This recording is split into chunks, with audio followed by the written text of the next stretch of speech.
Welcome to the MS&Me Radio Network, a division of the Multiple Sclerosis Global Support Network. The following program broadcast is an original creation by the broadcast entity. Discussion within the following broadcast should be used for informational purposes only and is not a substitute for professional medical advice or consultation. Before considering application of any broadcast content in the following program, please consult your healthcare provider. If you feel you are having a medical emergency, please contact your local health services for immediate assistance. MS&Me Media and the Multiple Sclerosis Global Support Network do not guarantee or warrant the accuracy of information in the broadcast to follow. The Multiple Sclerosis Global Support Network provisions broadcast services to program hosts. Information discussed in the broadcast does not necessarily reflect the views, opinions, or goals of the network and are solely those of the show broadcast host.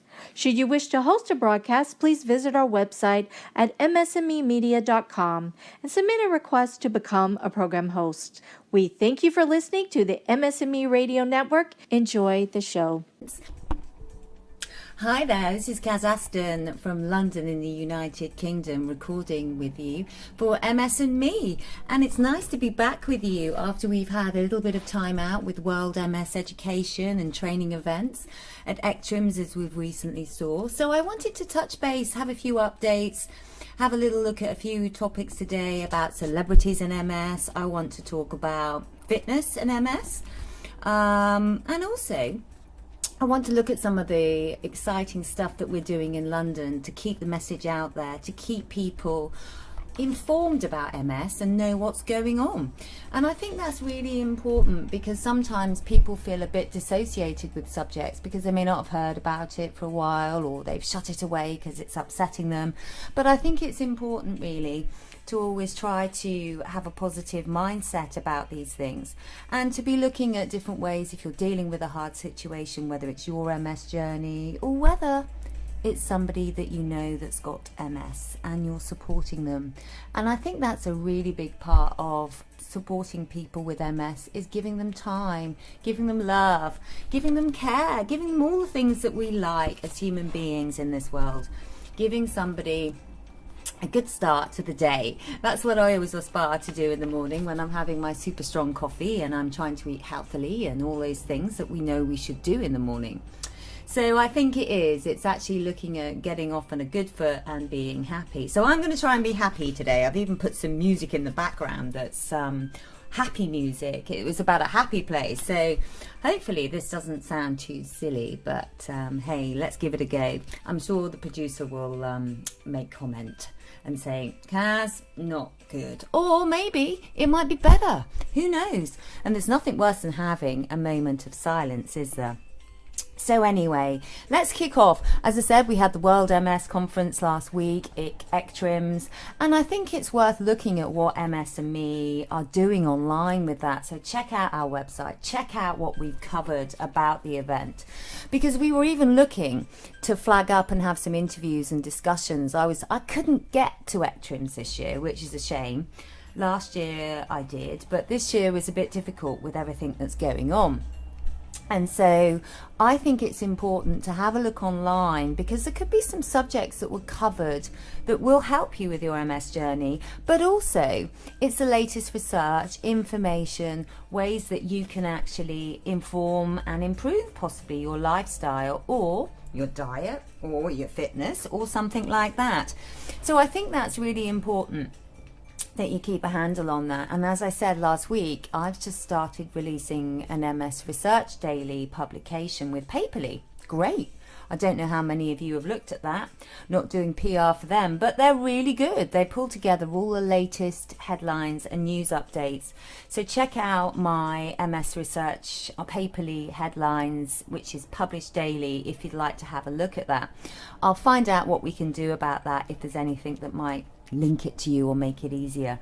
But I do find it's quite helpful and it covers some very good subjects that people really want to know about. There's certain things that people want to talk about, but they're not PC.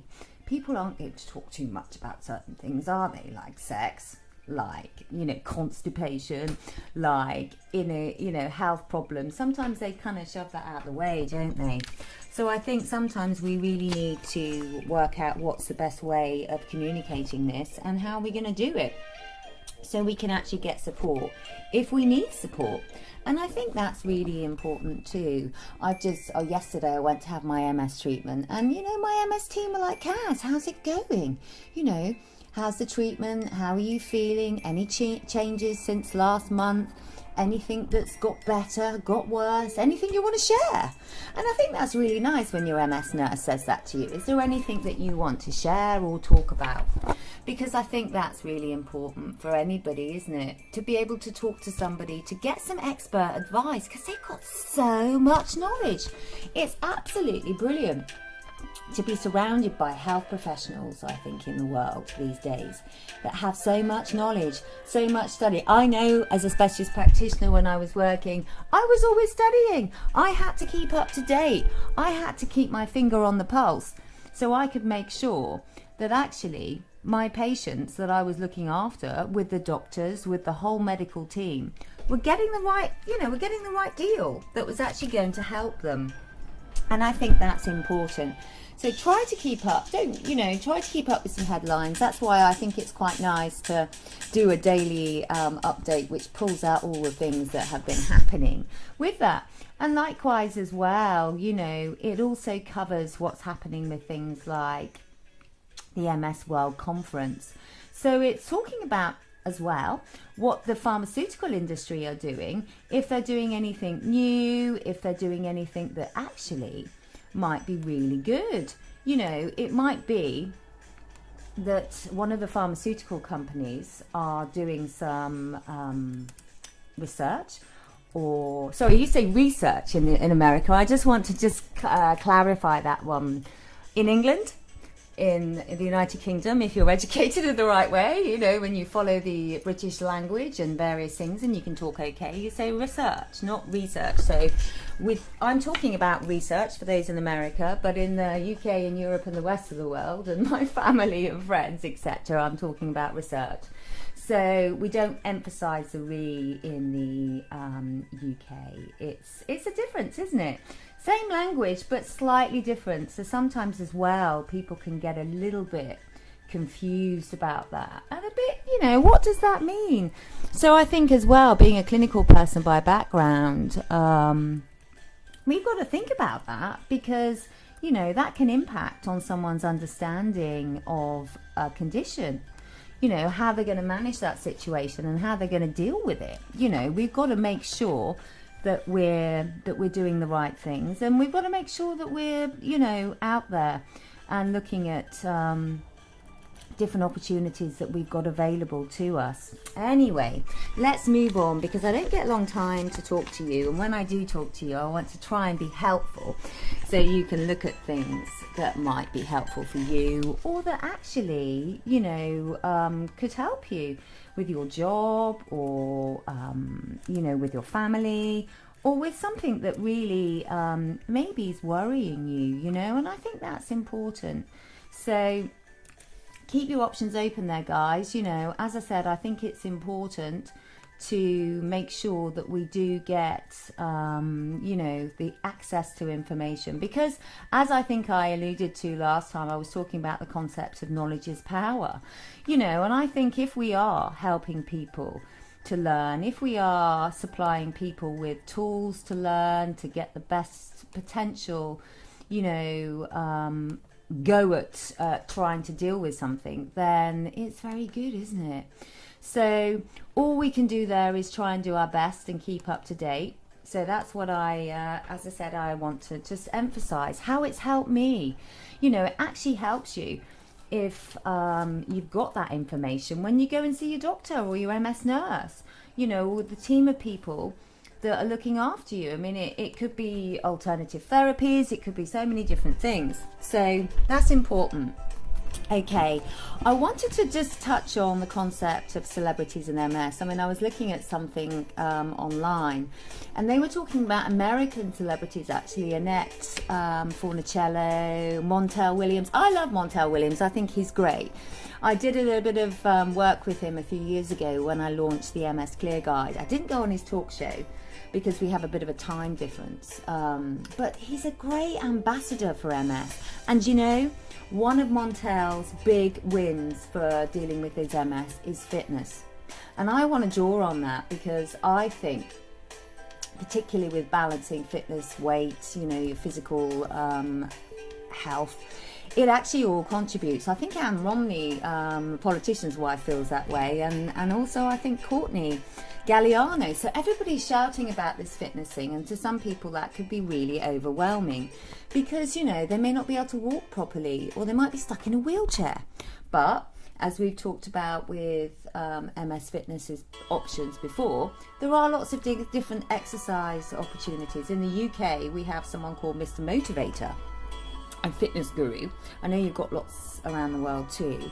And he did lots of specialist exercises. He did it in partnership with the MS Trust, which was good because it's looking at realistic ways. Because sometimes, I mean, a lot of people are talking on the news about if you just do this for a few seconds, it will be fine, you know, but do it in the right way.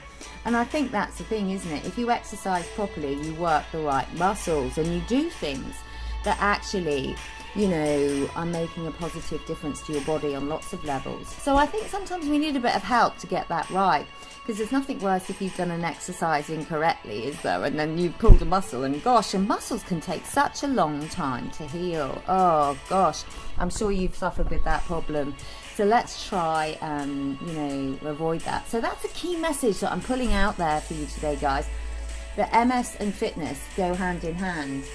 You talk to most people, I found it, Montel Williams, all the people I've listed, all noted that keeping fit, not necessarily being a marathon runner or whatever, everyone's got their own fitness interests, haven't they? I know when I was younger, I liked doing different things. When I got a bit older, I did different things again. So this is something that's changing quite a lot in our lives. So we're used to that. We're used to the changing and sort of applying different sort of ways of doing stuff. And I think that's fun too, because you can do a lot of fun sporting activities and you can do a lot of fitness things which will have a positive impact. So I reach out to you. Maybe someone's got a positive story that they'd like to share with us here at MS&Me, that they've been doing some fitness regime. I know one of my friends raves on about clenching her abdominal muscles, her stomach muscles, in bed every morning and every night, and she does this, and she's quite a mature lady, but she's got an absolutely amazing to die for figure, you know. And I said to her, what do you do? And she said, well, since I was 18 I've always done this, you know, because I want to make sure that I give my muscles the best opportunity. I know a lot of people that have babies and kids, they find that, you know, perhaps pelvic floor muscles and, you know, things can be a bit stretched and can be difficult. So I think, you know, we're always trying to tighten things up. And I know that, as I said, my friend, I think, to be honest, they're a little bit of a kind of pelvic floor exercise that she was doing. So I urge you, go and have a look at that, because it can really help people with continence. You know, if you've got some headaches and stuff, and sometimes it's like, quick, I need to go to the loo, I need to go now. But, you know, you can do things that will help you with that, because that's really tough, isn't it, when you can't find that toilet fast enough. Gotta say it, not good, doesn't make you feel good. And actually, I was only saying to somebody yesterday in London, we do not have enough toilets. We had a big event in London and all these people were wandering around the streets. I'm like, gosh, because it's illegal to start peeing and things. It's disgusting, isn't it? But people are desperate sometimes to go to the toilet. So there's lots of planning involved there. So another part of planning, isn't it?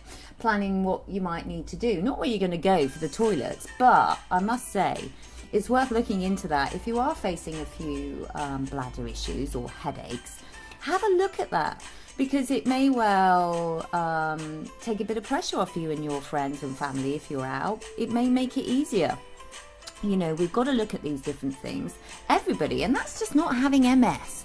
You know, you could have bladder issues or frequency or things that just have been irritated by health problems.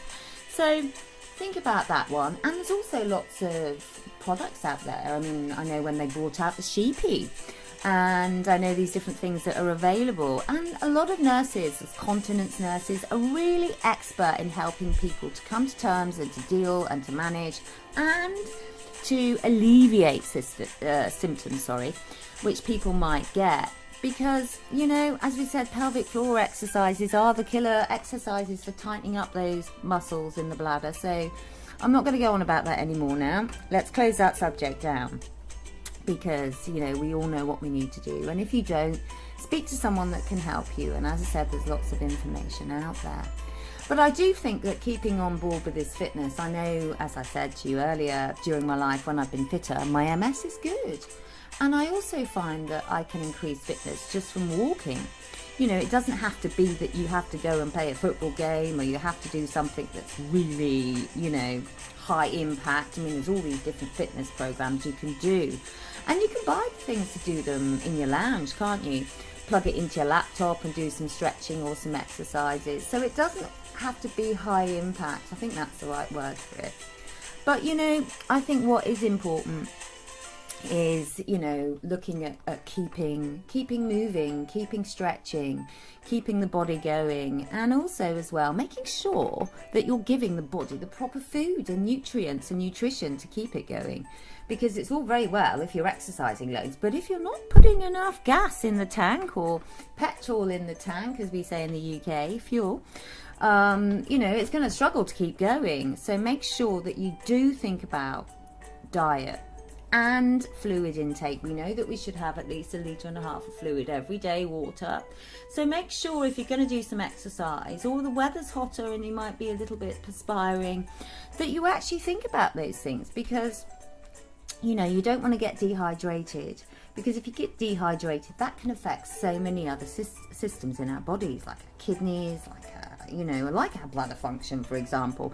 But I think it is important to really think about managing that and to make sure that you're giving your body the best chance by filling it up with the right proteins, the right energy things, the right things that you like eating as well. I think that's very important too, because we've got to enjoy what we're doing. Effectively, we're not here for that long, really. I know somebody died at 102 that I knew. Wow, 102 years of age. But we're not necessarily always around there. The other week I lost my friend that was younger than me. So we don't know how long our journey is going to be. But we do really need to think about different things, I think, and look at different ways that we can try and enhance and make it more enjoyable. If it's a pain issue, we've got to think about that. I've been facing a few bits of pain, and I've actually started some brand new neurological painkillers, which are the latest cutting edge, and they're quite expensive, and I thought, wow, I said to my GP, are you going to prescribe this for me, and that's a big deal. We've got different setups in the UK as you have in America. You've got your insurance, we get NHS, National Health Service, free medical care, but you can have that blended version and pay for care and private treatment too, because sometimes you need it to fit around your life, or you might just have a preference for something, mightn't you? So I think that's really important to actually look at what the best solution is for you and make sure that you do that properly.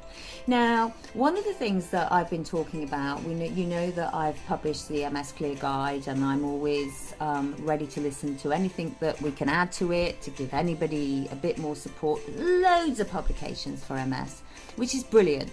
There's the MS Society, the MS Trust, all of these MS supportive organisations do publish a lot of free booklets that you can actually look online, so check their website out. I'm always doing my bit to save the paper.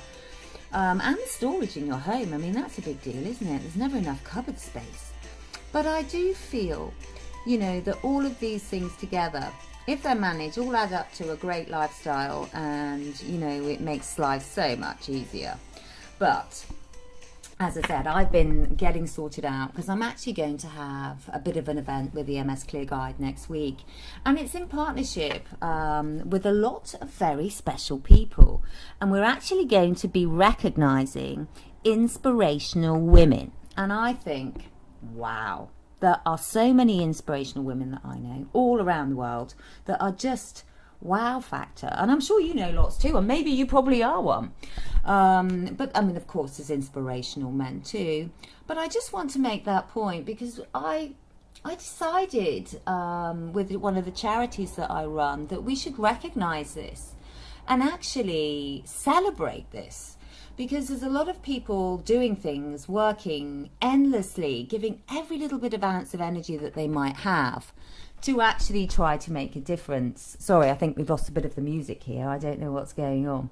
But I do feel that if we can, make sure that we can support people to do these things and actually applaud them when they're doing good things. I think that's really, really important too, because, a lot of people go off and do things and sometimes get rather demotivated because no one appreciates what they're doing. And I can understand that, when you cooked a really nice meal and you put it on the table and everyone goes, thanks.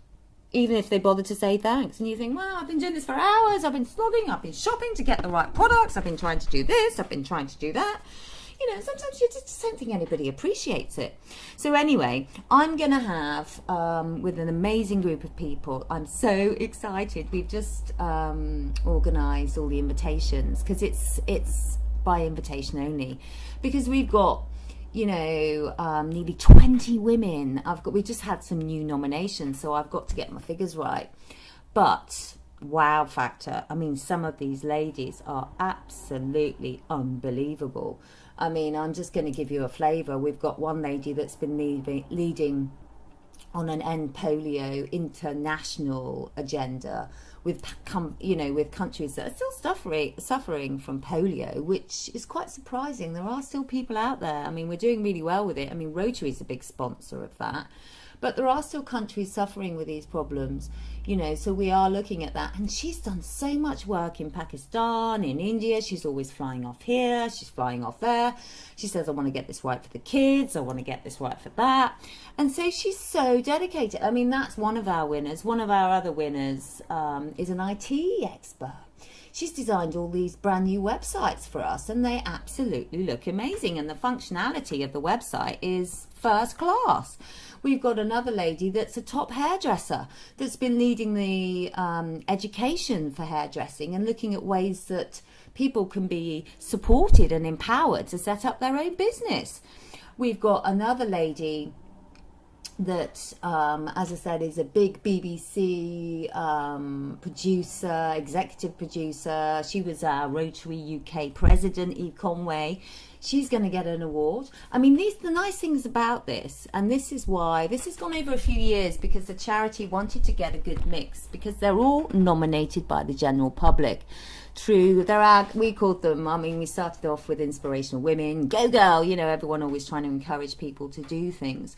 So, these have been nominated by the public, inspirational women. I mean, they are really inspirational. I'm not just saying that. It's lovely.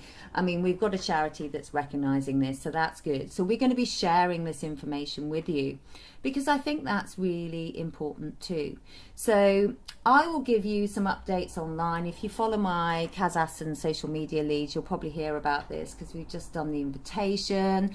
We hope we're going to have some very interesting people coming to this party in Kensington in London. It's just across the road from Kensington Palace, actually. Well, we know who lives there, Prince William and all the royal family members. I mean, I know that particularly at certain times when babies are being born, you get a lot of that on the TV and you can probably see Kensington Palace. So we're going to be just across the road there in a brand new restaurant and we're going to be supporting MS. We're working with the Worshipful Company of Management Consultants in London who want to help me to support MS. We've also got people that have got MS involved with this. I mean, of course, I've got MS and I'm working with them and they're saying we want to help. So it's all really exciting stuff and I urge you to have a look. Follow the feeds, they're coming out, and of course they will be published. I will try to get a video done of all of this because I think that's always fun. It's a memory, isn't it? It's something that you can take away and you can remember and you can say, we did that. Wow, what a good night. So hopefully next Thursday we will have a great evening and we will be recognising all these inspirational women and letting you know about it, because what's the point in talking about something good if you don't share? So we're going to be sharing, we're going to be getting that message out there. So look forward to chatting to you again. Thanks so much for listening, and I hope, get in touch if you want to ask any questions. We know we're developing the new website, which is great. We've got really technical, excellent producers, editors. Everybody's working together here to get the best stuff for you. So look out. We'll let you know. Take care. Lots of love. Bye-bye.